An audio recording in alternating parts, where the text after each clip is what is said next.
ring? I feel like it'll be a little entertaining. I don't know how long he's gonna last in with these big shots coming at him. But hey, only time will tell. You know, I'm not here to hype that shit. Not even my business. That's somebody else fish to fry. Yeah. You know, I got my own fish to fry. Terence Crawford is not gonna do anything to Canelo Alvarez. Terence Crawford, yes, he's good. He's a 4-division world champion, 2-division undisputed, but he couldn't even hurt Majumov. That they think that Canelo is easy work because of the fact that he's flat-footed and he just kind of like, he does basic, I would say. He has basic skills, but he's really good at those basic fundamental skills. Jermell Charlo analyzes why he believes Canelo Alvarez will beat Terence Crawford. He emphasizes that the key factor is how well Crawford can withstand the heavy shots coming his way. Charlo points out that Crawford is already moving up in weight classes to face Canelo, which makes the challenge even tougher. According to him, the fight will come down to Crawford's ability to manage Canelo's strength and pressure over the course of the bout. Analysts note that Crawford couldn't seriously hurt Majumov, who is nowhere near Canelo's level. While Crawford's performance against Errol Spence was impressive, the competition is entirely different. Canelo, being a legendary fighter, is more active recently and younger, making him a more formidable opponent for Bud. 10-0. They never got in the ring with anything like a Terence Crawford. They never got in the ring with a former champion, with an elite fighter. And he couldn't hurt Majumov. Canelo Alvarez is no Earl Spence, ladies and gentlemen. I know that some of y'all are hyped because what Terence Crawford did an incredible performance and an incredible job versus Earl the True Spence that was supposed to be the big fish, and he turned the big fish into tuna fish on your outline on your local supermarket. But Canelo Alvarez is not Earl Spence, my brothers. Canelo Alvarez is not Amir Khan. Canelo Alvarez is not Kilbrook. Canelo Alvarez is not Gamboa. Canelo Alvarez is not Felix Diaz. Canelo Alvarez is not Sean Porter. Canelo Alvarez is none of those guys, ladies and gentlemen. Canelo Alvarez is none of those guys. Canelo Alvarez is not the mean machine. Canelo Alvarez is Canelo Alvarez, regarded as one of the greats. And not just the Mexican greats. I don't like how y'all like try to put it. Oh no, he's the best Mexican, just because you don't want to say that he's one of the greatest that ever laced him up. Canelo Alvarez is one of the greatest that ever laced him up. Has carried the sport of boxing on his shoulder. And let me say it like this: leading up to the fight, Canelo Alvarez is more active than Terence Crawford. Canelo Alvarez is more seasoned than Canelo Alvarez. Canelo Alvarez is more seasoned than Terence Crawford. He's younger than Terence Crawford. He's more active than Terence Crawford. His resume is better than Terence Crawford. The people that he's fought is better than Terence Crawford. He's fought every damn style. He's fought the best Russians at the time with Kovalev. He fought the best Asian in Kazakhstan and Triple G. Brook explains that he favors Canelo Alvarez in a matchup with Crawford because Canelo is a completely different type of fighter than anyone Crawford has faced. He highlights that while Crawford's victory over Spence was impressive, it doesn't prepare him for what Canelo brings to the ring. Canelo's strength, experience, and ability to control fights at higher weight classes set him apart from Spence and others. Brook believes Crawford has never faced an opponent with Canelo's skill set, power, and ring intelligence, making this one of the toughest challenges of his career. You've got to sway towards Canelo. Crawford's going to have to, move up. And, I knew when I bought Golovkin, there's a big difference, especially with someone that, fighting the middleweight, a mediocre world champion's okay. But when you're fighting someone like, Canelo or Golovkin, it's a different kettle of fish, I have to lean towards Canelo, but, Crawford's very, very, very good. Do you think Crawford's still got the legs? Obviously, he's very much got great IQ in the ring, but he's very much a good mover as well. Do you feel like he's still got the legs to be maybe outmoving Canelo if he needs to? Well, I don't know. I think when we look back at Mayweather when he beat Canelo, he's a mover. Crawford's not really like Mayweather in that aspect. It's like he's more, he kind of sets his feet. And he's cute with how he approaches, chucking shots and moving. You know what I mean? I think it's a different fight to Mayweather, and Canelo's obviously a different fighter from when he boxed Mayweather. Analysts are stressing that Crawford may simply be too small to effectively hurt Canelo, who is jumping nearly 3 weight classes with limited experience at 154 pounds. They compare this to Floyd Mayweather, who fought multiple elite opponents before facing Canelo. Gabe Rosado adds that when fighters are accustomed to opponents with real power at higher weights, shots from smaller divisions don't carry the same impact. This raises questions about how Crawford will handle Canelo's strength and whether the size difference will be a decisive factor. I think that Crawford may be too small to really impact and hurt Canelo Alvarez. He's moving up pretty much 3 weight classes, which is exactly what I said. I'm not counting 154. He had 1 fight, bro. He had 1 fight. Floyd Mayweather got more fights at 54 than Terence Crawford. Boop. Because Crawford, he fought Madrimov. Floyd fought De La Hoya, Cotto, and then he fought Canelo at 152.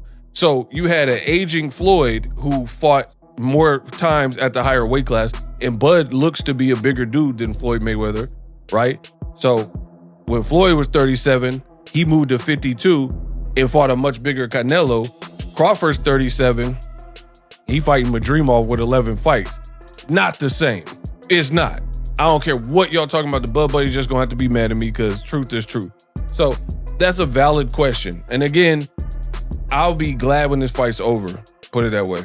I don't care who wins. May the best man win. I hope it's a double knockout. I already told y'all.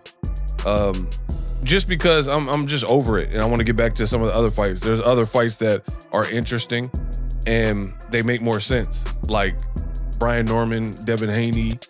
I'm interested in Yard versus Benavidez, etc. There's some fights we're hearing about, blah, blah, blah. So I'll be glad when this is over, to be 100% honest.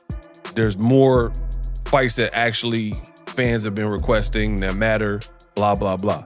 But Rosado, he brought up a lot of good points. He was saying Crawford, he thinks he's too small. And he even gave his own personal experience. He said, like, I'm like 180, 190 solid. And when I fight guys that are welterweights, even if they crack and they're known for being like menacing, murderous punchers at the lower weight classes, 140, 147, them moving up, it feel like pillows when they fight me. When I get hit with their punches, it feel like pillows because I'm used to getting hit by triple, right? He used to triple G work. He used to Lemieux work. So to me, this is kind of common sense, but common sense ain't that common, right? Experts continue to emphasize one of the most critical factors, whether Crawford can absorb Canelo's punches and handle the power that has stopped or slowed many opponents before him.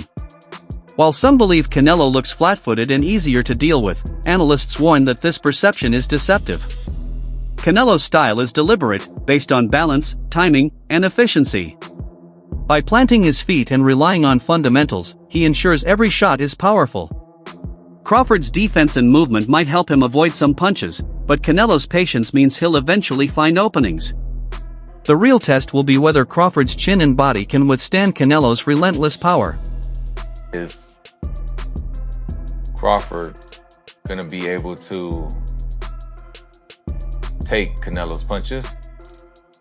And is Canelo gonna be skilled enough to not keep on getting banged up by Crawford and his craftiness? It's like, the battle of two greats, you know what I mean? So I believe that Canelo, you really see him, when you see him fight, he almost like got a one-way of style, and it works for him. He likes to get in there and bang you up. He likes to throw hard punches. He likes to break you down. He likes to hit you everywhere. You're gonna hit in your body, your arms, the forehead, the ear, the neck. Wherever he can land a good one, he's gonna land it. And that usually breaks him down. So with some fighters, I see is that they think that Canelo is easy work because of the fact that he's flat-footed and he just kind of like, he does basic, I would say.